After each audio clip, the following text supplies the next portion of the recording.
But this night, in the next 5 minutes, we're going to be dealing with gates. Because some of you, gates are your problem. You have been limited by a gate. Lift up your heads, all ye gates, and be lifted, ye everlasting door, and let the King of glory come in. And the guest responded, who is this King of glory? Now, gates are access point that gives us permission to the next level of our life. They are portals that determine entry and exit. Before you enter a dimension in the realms of God, you need to go through a gate. Before you exit that dimension, you need to go through a gate.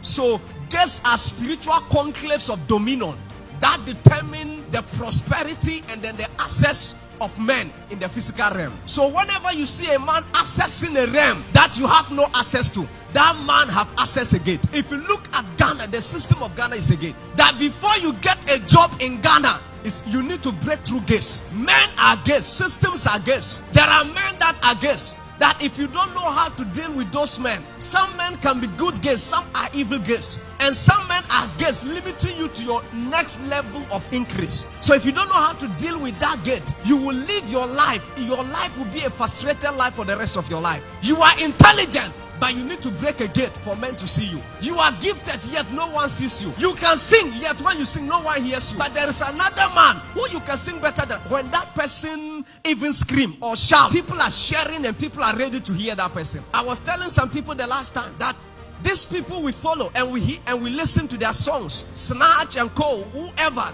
Moses Bliss or whoever they are. It's not that they can sing better than some of the singers in Ghana. Some of the singers in the local church. There are men and women in the local church that are giving angelic voices. But they need to break through a gate. There is a gate of Africa that before Africans will hear you, you have to open that gate and enter. There is a gate in Ghana that before Ghanaians can hear you, you have to break that gate and enter. And if you don't know, let me tell you that our father as a general superintendent has just broken through a gate. He has opened a gate. That's a gate he has opened. If you know the prayers and then the sacrifices that made that door open, that gate open, it was a spiritual gate. Men may determine whatever happened, but in the realms of the spirit, it was a gate. Even the hearts of men are gates. For a man to love you, you have to open that gate. There are gates that youth must open. That you are intelligent youth, yet whatever you does don't prosper. That you apply for job from one job to another job, yet it's not happening. Nothing is working. That is because there is a gate standing in front of you. Some of us, we are in families that are kept by evil gates. No one in that family rise to prosperity. No one in that family rise to prominence. And as a youth, if you don't deal with that gate, no matter how intelligent you are, men will use you. You can be beautiful. Sometimes you see a family of beautiful ladies. 10 of them, they are all beautiful, yet no one is getting married. That is because there is a gate. There is a gate, and it takes one man to open that gate.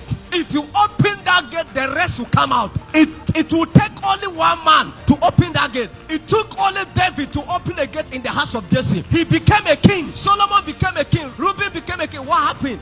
Rehoboam. They all became a king because one man in the house of Jesse opened a gate of kingship. He opened a gate of prominence and enter. So sometimes we just need one man, just one man to open that gate.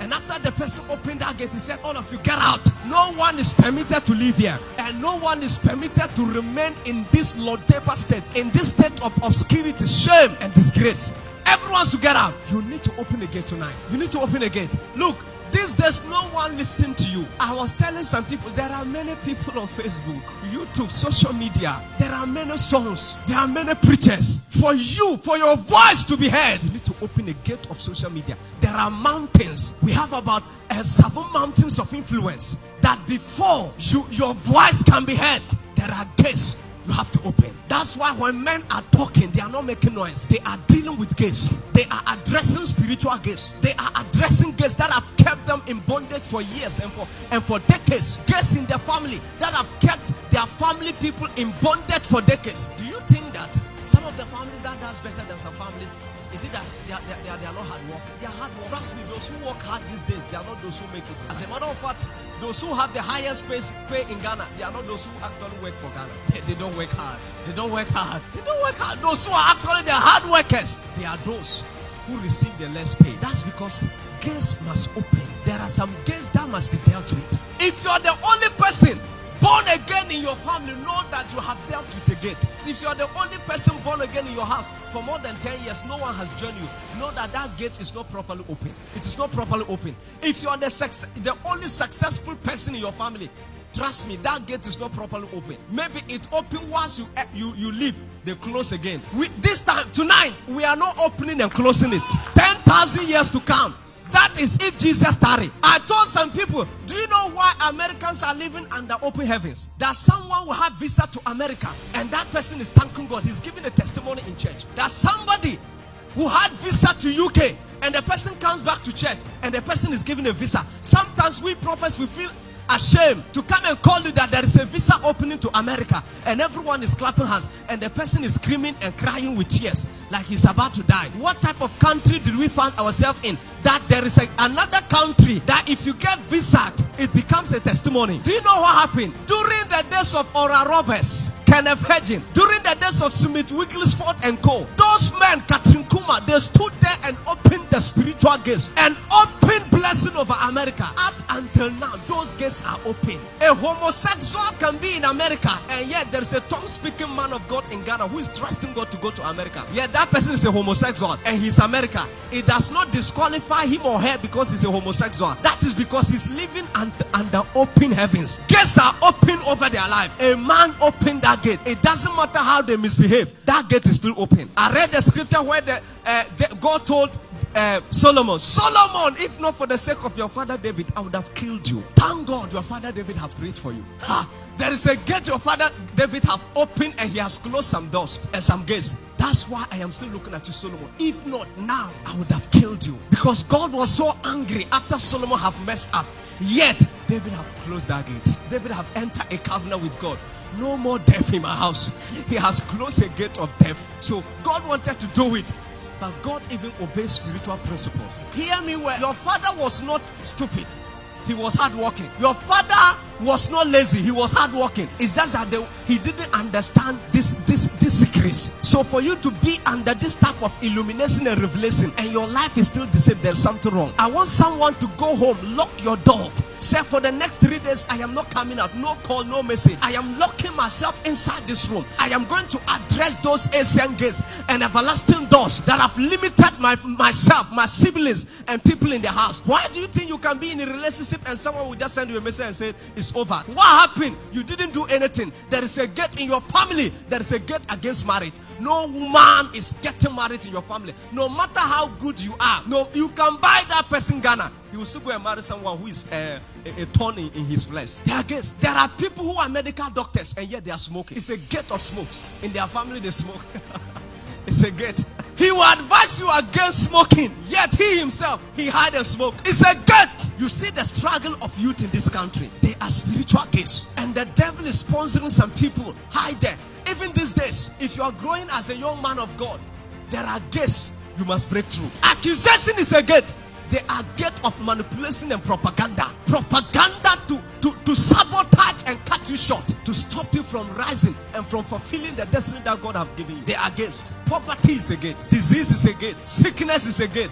Rejection is a gate. You have to deal with them. Last 2 weeks, I prophesied to a woman in Wa. In their house, no one give birth. She said she was the firstborn and she was over 50. From her to the remaining, all of them are married. No one is able to carry a baby. And she was privileged that she was able to get one child. And the gate closed again. And as it came, I just picked her. I said, in your house, no one gives birth. It's a gate. It's a spiritual gate. There is a man standing there saying, before anyone give birth, it's under my permission. There are men here, and hear me well. Whatever must happen in your house, it must be under your permission, not under the permission of a devil, not under the permission of a witch. It must be under your permission. You know, Abraham became a gatekeeper to understand God was going to destroy Sodom and Gomorrah in here, and he said, why will I hide something like this from Abraham, seeing that he's a father of many nations and he's about to possess and take over the nations? And then the Bible said God walked to Abraham and told Abraham, I have a plan, and the plan is that I want to destroy Sodom and Gomorrah. The Bible said Abraham began to take God from one step to another step. One step to another step. Why is it that your mother died without your permission? You just slept, before you wake up, you heard that mama is dead. Say, why me? You slept and wake up before you realize your father is dead. That your brother that you used to eat with, you are just there.